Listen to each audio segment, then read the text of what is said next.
Hello friends, welcome back to my channel Gyan Sankalp. तो friends, हमारा ये प्रैक्टिस सेशन सीरीज चल रही है जो पॉलिटिकल साइंस की है। अगर आप किसी भी स्टेट से हो, अगर आपका सब्जेक्ट पॉलिटिकल साइंस है तो ये आपको काफ़ी हेल्प करेगा।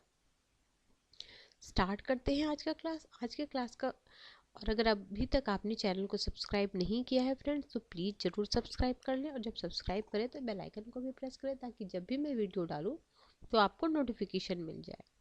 स्टार्ट करते हैं आज का क्लास। आज का क्लास का फर्स्ट क्वेश्चन है, कौटिल्य के लिए रूप दर्शक की अवधारणा का अर्थ है। तो रूप दर्शक की अवधारणा का क्या अर्थ है? ब्यूटिशियन, सुंदर रूप देने वाला, मजिस्ट्रेट, सिक्कों का निरीक्षक और जमींदार। तो उन्होंने जो रूप दर्शक का जो था अवधारणा, वो था सिक्कों का निरीक्षक। ठीक है, option C is the right answer. Plato ने इनके विचारों को लिया था। प्लेटो ने किनके विचारों को लिया था? हेराक्लीट्स है, पारामेनिड्स है, सुकरात है, उपयुक्त सभी है। तो उपयुक्त सभी से उन्होंने अपना विचार लिया था। अगला है, किसके लिए समस्त अस्तित्व एकदम गतिशील पदार्थ है? किसके लिए समस्त अस्तित्व एक गतिशील पदार्थ है? ऑप्शन है प्लेटो, हॉब्स, टीएच ग्रीन, रूसो। तो ऑप्शन बी रूसो के लिए, हॉब्स के लिए समस्त अस्तित्व एकदम गतिशील पदार्थ है। देखो, हॉब्स का विचार था कि मूल में प्रत्येक घटना एक गति के रूप में होती है। प्राकृतिक प्रक्रिया विभिन्न संश्लेषणों के मेल से घटित होती है। इन संश्लेषण के मूल में भी कुछ गतियां ही रहती हैं। यदि हम प्राकृतिक प्रक्रिया को समझना चाहते हैं तो हमें इन मूल गतियों को समझना चाहिए। इस तरह हॉब्स के दर्शन में सारी वस्तुओं का मूल आधार ज्यामिति और यांत्रिकी है। अगला है, रूसो ने अकेडमी ऑफ डिनोज द्वारा वर्ष 1749 में प्रायोजित निबंध प्रतियोगिता में इस विषय पर पुरस्कार पाया था। तो किस विषय पे पाया था? क्या विज्ञान और कला में प्रगति ने आचार को भ्रष्ट या अशुद्ध करने में योगदान दिया? ऑप्शन बी है, क्या विज्ञान की प्रगति ने आचार को भ्रष्ट करने में योगदान दिया? ऑप्शन सी है, क्या विज्ञान के विकास ने आचार को भ्रष्ट या शुद्ध करने का योगदान दिया? उपनिवेश कोई नहीं। तो option A is the right answer है। तो ऑप्शन ए में क्या था? तो था, क्या विज्ञान और कला की प्रगति ने आचार को भ्रष्ट या अशुद्ध करने में योगदान दिया है। यही इस निबंध में उन्होंने फर्स्ट प्राइज मिला था, प्रथम पुरस्कार प्राप्त हुआ था। अगला है,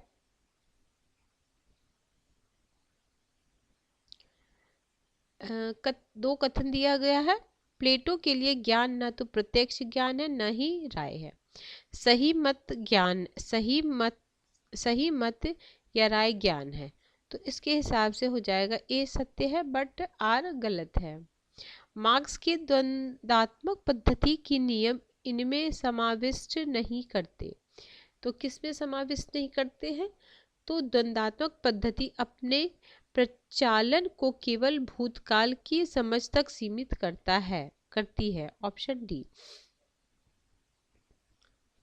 क्वेश्चन नंबर 7, यह किसने कहा लेनिनवाद साम्राज्यवाद के युग का और श्रमजीवी क्रांति का मार्क्सवाद है? तो ये स्टालिन ने कहा। क्या कहा था? किसने कहा लेनिनवाद साम्राज्यवाद के युग का और श्रमजीवी क्रांति का मार्क्सवाद है? Option C is the right answer. अगला क्वेश्चन है आपका, दक्षिण अफ्रीका के किस स्थान में गांधी जी ने पहली बार जन विद्रोह को संगठित किया था? ऑप्शन है कैप टाउन, ऑप्शन बी है जोहान्सबर्ग, ऑप्शन सी है सोवेटो, ऑप्शन सी है प्रिटोरिया। तो ऑप्शन बी जोहान्सबर्ग में गांधी जी ने 1893 में एक मुद्दे की पैरवी के लिए दक्षिण अफ्रीका गए। वहाँ वे एक वर्ष के लिए गए थे, परंतु 22 वर्ष रहे। वहाँ पर वे प्रवासी भारतीयों के प्रति अंग्रेजों के रंगभेद नीति से नाराज हुए। उसके विरुद्ध में उन्होंने 1893 से 1914 तक अहिंसात्मक संघर्ष किया। उन्होंने दक्षिण अफ्रीका में जोहान्सबर्ग में पहली बार जन विद्रोह को संगठित किया और अफ्रीका प्रवास के दौरान गांधी ने फिनिक्स, ये भी पूछा जाता है सबसे पहला उनका आश्रम कौन है, तो फिनिक्स आश्रम कब बना है, 1904 में, तथा टॉलस्टॉय फार्म 1910 में। तो दो उनका इंडिया से बाहर का है। और वर्ष 2020 की सरकार ने फिनिक्स सेटलमेंट को राष्ट्रीय धरोहर का दर्जा दिया। चलो ये भी है। अगला है निम्नलिखित चिंतकों में से उन्हें सामान्यतः दार्शनिक उपागम का संस्थापक माना जाता है। तो किसको दार्शनिक, तो option A is the right answer, Plato और अरस्तु को। अब देखो ये ठीक है, अगला क्वेश्चन पे चलते हैं। डेविड स्टन के द्वारा समर्थित व्यवहारवाद के सिद्धांत का सही क्रम क्या है। इसके सही क्रम को बहुत अच्छे से कर लेना, ये क्वेश्चन आता है फ्रेंड्स। और देखो हर जगह ना एग्जाम से ही क्वेश्चन बनाए जाते हैं, जो कुछ कुछ चीज़ें हैं जो आपको बिल्कुल कई बार पढ़ने की ज़रूरत होती है। जैसे अब इसको आप लिख लो एक जगह और उसको कई बार देखो तो अच्छे से याद हो जाएगा। जब भी आप क्वेश्चन करोगे तो आपका कभी गलत नहीं होगा। तो क्या है इसका क्रम में ही हम देखते हैं। नियमन है, सत्यापन है, तकनीकी प्रयोग है, परिमाणीकरण है, मूल्य निर्धारण पांचवे पे है, फिर व्यवस्थाबद्धीकरण है, विशुद्ध विज्ञान है, समग्रता है। तो ये व्यवहारवाद है। व्यवहारवाद में 8 चीजें दी गई हैं और उत्तर व्यवहारवाद में 7। ये भी ध्यान रखना, ये भी नंबर भी पूछ लिया जाता है। पहले है नियमन, नियम करो फिर उसको सत्यापित करो, फिर उसमें टेक्निकल प्रयोग करो, फिर परिणाम उसका क्या परिणाम निकला, फिर उसका मूल्य निर्धारण करो, फिर व्यवस्थीकरण करो, फिर विशुद्ध विज्ञान, फिर समग्रता। ठीक है, नेक्स्ट क्वेश्चन पे चलते। इसके हिसाब से option number B is the right answer है। अगला है सूची 1 सूची 2 को मैच करना। चार्ल्स ई मैरियम, हेज़ुल यूला, लियो स्ट्रॉन्ग, डी ट्रूमैन। ठीक है, तो सबसे पहले हो जाएगा the new aspect of politics. तो ये है मैरियम का न्यू एस्पेक्ट, जिन्होंने व्यवहारवाद के बौद्धिक जनक भी इनको बोला जाता है, चार्ल्स मैरियम को। ठीक है, ए का थ्री किस में है, तो आपका एक से ही आंसर आ जाएगा। बहुत बार इस तरह के क्वेश्चन एक से ही आंसर आ जाता है, नहीं तो मैक्सिमम 2 अगर आपको पता होगा तो ये क्वेश्चन सही हो जाता है। हैज यूला, और इस तरह के क्वेश्चन करने से क्या होता है, आपको 4 थिंकर्स की बुक्स भी पता चल गया। ठीक है, प्रैक्टिस करने से। The behaviour persuasions in politics, strong का लियो स्ट्रॉन्ग का है what is political philosophy and under studies. फिर है ट्रूमैन का है द गवर्नमेंट प्रोसेस, डी का फर्स्ट। ठीक है, नेक्स्ट क्वेश्चन पे चलते हैं। वेबर के आदर्श नौकरशाही की विशेषता निम्नलिखित में से कौन सी है। आदर्श नौकरशाही की क्या क्या विशेषता है, तो इसमें है निर्व्यक्तिकता और ये पदानुक्रम। ऑप्शन फर्स्ट एंड थर्ड, नहीं second and third, option number B.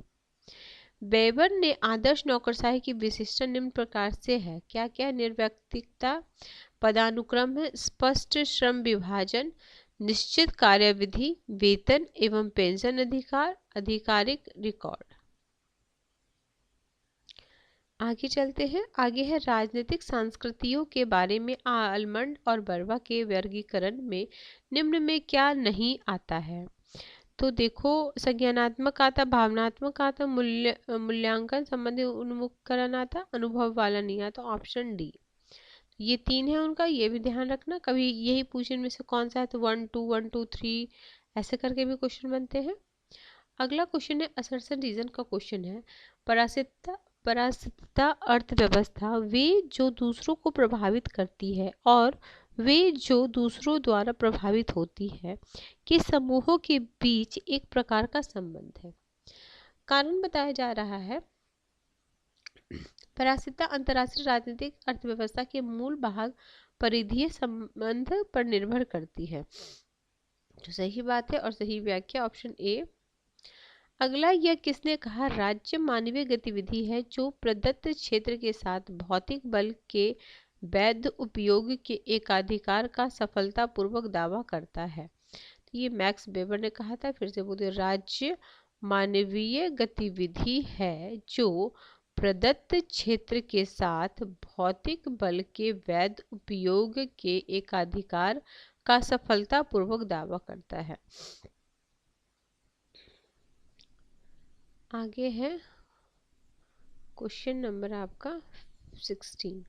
तुलनात्मक राजनीति के पारंपरिक उपागमों ने इसकी उपेक्षा की है। तो सरकार का अध्ययन, संस्थाओं का अध्ययन, संविधान की तुलना, अनुभविक जांच। Option D. अगला है सूची 1 सूची 2 को मिलाना है। First pass the post system, 2 round of system, list system, single transferable board system. तो देखो फर्स्ट पास दी पोस्ट तो आपका इंडिया का हो जाएगा। ए में फर्स्ट तो सही बात है, मैच ही किया हुआ है। फर्स्ट 2 राउंड है system Germany, list system Brazil और सिंगल ट्रांसफरेबल बोर्ड आयरलैंड। अगर आपको एक भी आता था तो आप सही कर लेते, अगर इंडिया का भी आता तब भी आपका ये क्वेश्चन सही हो जाता। देखो आगे है बुक है और लेखक है। Interest groups in American society, interest group on for continents, anonymous empire, human nature in politics. तो human nature in politics Graham Wallas का है। बेलास का, तो यानी हम डी में थर्ड करेंगे। तो डी में थर्ड से आपका एक से ही आंसर आ जाता है, फिर भी आप मैच करते हैं। देखो यहाँ मैच किया हुआ है। Interest group in American society Zeigler का है, एच जिगलर का। Interest group for continents H W Ehrmann का है। एनोमिनियन एम्पायर है सैमुअल फाइनर का, और ये तो है ठीक है। निम्नलिखित में कौन सा एक उपागम अन्य के साथ साथ लोकमत और लोगों के राजनीतिक विकल्पों का अध्ययन करता है? तो यह व्यवहार परक उपागम, ऑप्शन सी। आगे है सांस्कृतिक, राजनीतिक संस्कृति और देश है। समरूप संस्कृति, अभिजात वर्ग जन संस्कृति, सब्जेक्ट राजनीतिक संस्कृति, संकीर्ण राजनीतिक संस्कृति। तो समरूप ए का हो जाएगा आपका, ए में होगा यूके। फिर है अभिजात वर्ग संस्कृति, ए का आपका सेकंड है। और अभिजात वर्ग जन संस्कृति भारत, सब्जेक्ट राजनीतिक संस्कृति है आपका चीन, संकीर्ण युगांडा। आगे चलते हैं, क्वेश्चन नंबर है, ये देखो यहाँ दिया हुआ। मैक्स वेबर ने किसका संकेत करने के लिए ग्रीक शब्द करिश्मा का उपयोग किया है? तो अनुभव द्वारा अर्जित गुण, उत्तराधिकार से प्राप्त गुण, अधिदैविक गुण, अति मानवीय गुण। तो इसका थर्ड और फोर्थ हो जाएगा। अगला है स्पॉइल सिस्टम के अंतर्गत चुनाव में जीती पार्टी के सदस्यों को सार्वजनिक पद वितरित किए जाते हैं। कारण वह सार्वजनिक पदों की विजेताओं द्वारा आनंद लेने वाले स्पॉइलर समझा जाता है। तो इसका हो जाएगा सही है और सही व्याख्या कर रहा है, option A is the right answer. Next question है question number 23। E H Carr, R Q Horn, J Mearsheimer, F Zakaria. तो ये है 20 ईयर क्राइसिस, ये कार का हो जाएगा। मतलब ए में 3 आपका एक से ही है। देखिए एक भी आता तो आपका हो जाता, बाकी हम मैच करते हैं। ये कार 20 है। क्यू हॉर्न का है new realism and its critics, Mearsheimer the tragedy of great power politics, Zakaria का फ्रॉम वेल्थ टू पावर। ठीक है, क्वेश्चन अब है भारतीय शासन व्यवस्था से क्वेश्चन है। अब राष्ट्रपति और उपराष्ट्रपति हैं, ठीक है। तो क्या है निम्न कौन सही उम्म है? ठीक है, राजेंद्र प्रसाद के समय ये थे, जाकिर हुसैन। कौन सही नहीं है पूछा जा रहा है, तो रेड्डी के समय बी जेडी नहीं थे, ऑप्शन सी। देखो इस तरीके के भी क्वेश्चन आ सकते हैं आपके। राज्य के मुख्यमंत्री समेत मंत्रियों की संख्या के संबंध संविधान द्वारा निर्धारित प्रतिशत क्या है? तो 15% से अधिक नहीं होंगे।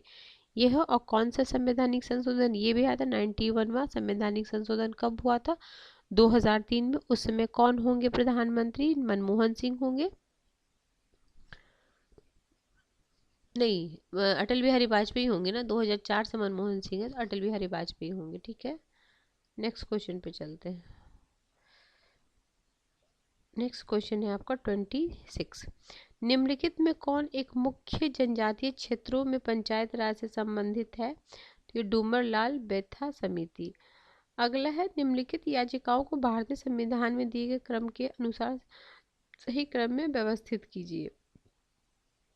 तो सबसे पहले क्या, बंदी प्रत्यक्षीकरण, यानी सेकंड सबसे पहले होगा, सेकंड, फिर हो जाएगा परमादेश, फिर हो जाएगा आपका निषेध, फिर है उत्प्रेषण, फिर है क्यूबरंटो। ठीक है, option C is the right answer. 28, निम्नलिखित कौन के कालक्रमानुसार व्यवस्थित कीजिए। क्रिप्स मिशन है, मॉन्टेस्क्यू चेम्सफोर्ड है, साइमन कमीशन है, मार्ले मिंटो सुधार है। तो देखो सबसे पहले हो जाए 1909 में हो जाएगा, फोर्थ से स्टार्ट होगा ना, 1909, 1919, फिर है 1928, सबसे बाद में क्रिप्स 1942। तो उस हिसाब से आपका option number B is the right answer है। सबका लिया दिया हुआ देख लेना। अगला है पार्टी और लक्षण। Indian national party, Telugu Desam, Kerala Congress, साम्यवादी पार्टी, राष्ट्रीय पार्टी है, राज्य पार्टी, अम्ब्रेला पार्टी है, क्षेत्रीय पार्टी है। तो इसका हो जाएगा सब ऑप्शन सी ए में हो जाएगा थर्ड। नेशनल है अम्ब्रेला पार्टी, जिसमें सारी पार्टी यहाँ आ जाती है। तेलुगु देशम हो गया आपका, तेलुगु देशम हो गया क्षेत्रीय पार्टी। केरला हो गया आपका राज्य पार्टी, और भारतीय साम्यवाद हो गया आपका राष्ट्रीय पार्टी। ठीक है, option number D is the C is the right answer. अगला क्वेश्चन है, कांग्रेस द्वारा किसकी अपर्याप्त, असंतोषजनक और निराशाजनक मानकर निंदा की है। तो 1919 मतलब जैसे 1919 भी हो सकते हैं, 1918 में आया था, तो 1919 या 1918-19 से Montagu Chelmsford, option number B. आगे 31। तो ठीक है फ्रेंड्स, 30 क्वेश्चन कराते हैं। नेक्स्ट क्लास में जो रेस्ट क्वेश्चन बचे हैं वो करा दूंगी। किसी वजह से ये चैनल आपको हेल्प कर रहा है प्रिपरेशन में, तो ज़रूर चैनल को सब्सक्राइब कर लें, और जब सब्सक्राइब करें तो बेल आइकन को भी प्रेस करें, ताकि जब मैं वीडियो डालूँ तो आपको नोटिफिकेशन मिल जाए। तो मिलते हैं हम नेक्स्ट वीडियो में, टिल देन बाय बाय।